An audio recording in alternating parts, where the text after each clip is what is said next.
أعوذ بالله من الشيطان الرجيم. بسم الله الرحمن الرحيم.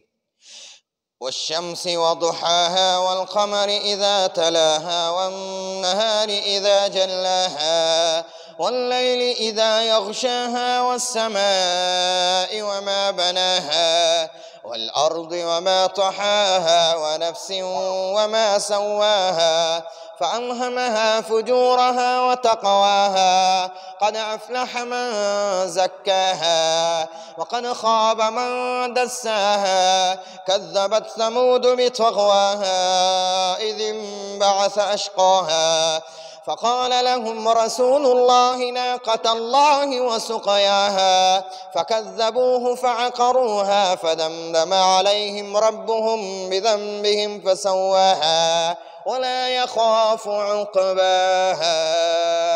صدق الله العظيم.